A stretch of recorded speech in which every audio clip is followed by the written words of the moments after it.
Oh yeah.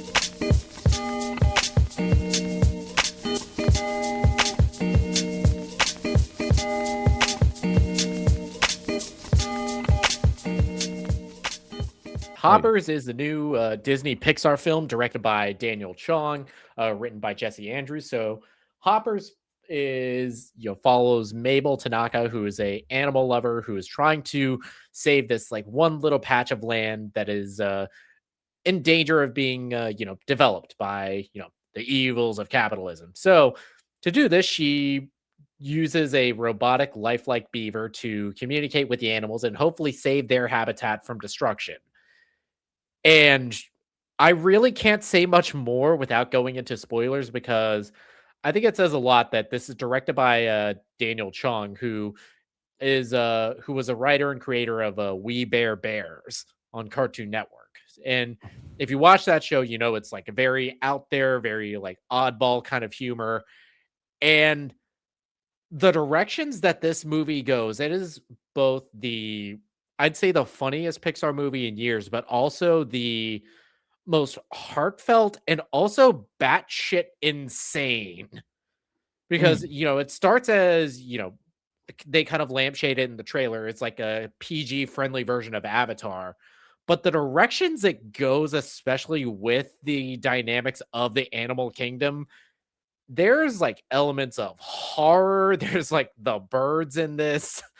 It it goes off, and you can have all of that, but if you're not, funny throughout it, if you don't have jokes that are hitting constantly, it could fall apart. And thankfully, that's not the case with this movie. This is, I would say, out of like the recent Pixar fare, they've kind of like hit a little bit of a rough patch with stuff like Elio, with Lightyear, but this is probably my favorite Pixar film since Turning Red. Wow. Okay.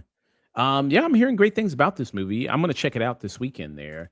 So the basic kind of concept there, it seems like John Hamm, who's playing like this big, what he's this big corporate guy there who's trying to like Mhm. tear down their habitat, Yeah, and he's then the mayor who's like trying to tear down this habitat to like build a highway.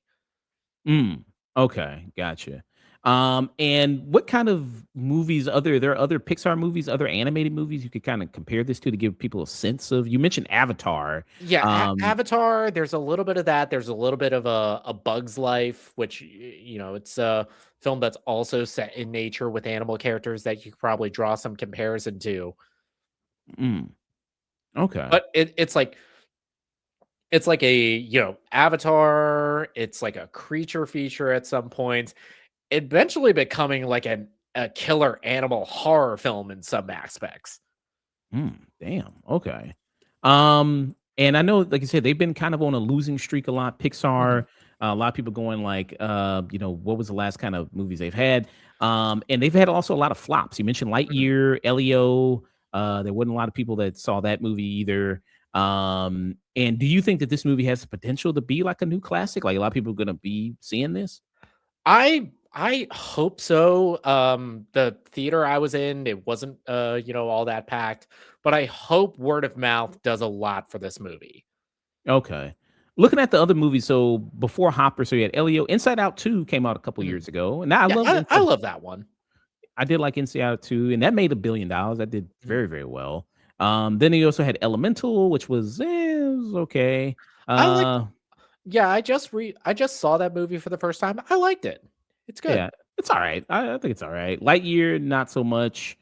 Turning Red, Luca, Soul, Onward, Toy Story 4, Incredibles 2, Coco, Cars 3, Finding Dory. Mhm. So if people are saying this is the best Pixar movie since in 10 years, I guess they would be saying ever since Mhm. Finding Dory. What do you think? So out of all those movies I listed, do you think it's better than, I mean, Coco was pretty great though. Yeah, Coco is like top 3 Pixar for me. Yeah. I would say I like this about on the same level as something like Turning Red or Soul. Okay. Gotcha. And it has the thing where you have the person of color turned into an animal. You got that kind of going on there too. With Soul, it was like, well, he got turned into a ghost or some shit like that. Yeah, so Uh, yeah, sold it. It turned into a ghost and got possessed by a ghost, and they turned the black man into a cat for most of the runtime. yeah. So you had that in there, but okay, very nice there. Did you see it with any family? Great family I movie there. See? Yeah, yeah, today, it just came out and I was really trying to put off seeing Protector, and there wasn't a showtime near like the little hour window I get after I get off work. And Hoppers was playing like 20 minutes after I got off. So I went ahead and saw that. Gotcha. And this has a kind of a little hefty budget, $150 million supposedly. That's the rumor. That's what this budget is. So it needs to do pretty well. Yep. Um, Shit, animation's expensive. And, Disney, they're not even sweating the movie division at all. They could get their nut annually just from the theme parks. mm, yeah. Okay. So very awesome there. So I'm sorry. Did you give a rating already? Oh, this is peak damn near cinema for me. Um there's like moments in this where I'm laughing, I'm crying, I'm getting absorbed in the emotional story. And this has one of the hardest laughs I've had in any film, comedy or otherwise. And it's a scene that caught me so off guard that I almost didn't believe that this was a Pixar movie that they got away with. Mm, wow. Okay. So it pushes some boundaries there. Nice. Very much Uh, so. Yeah, the Daniel Chong, the guy who was the creator on We Bare Bears, there's a lot of jokes on that I was like, wow, it's kind of amazing that they put this on Cartoon Network. mm, okay. So a high peak from Nick for Hoppers in theaters now there. Very, very cool there.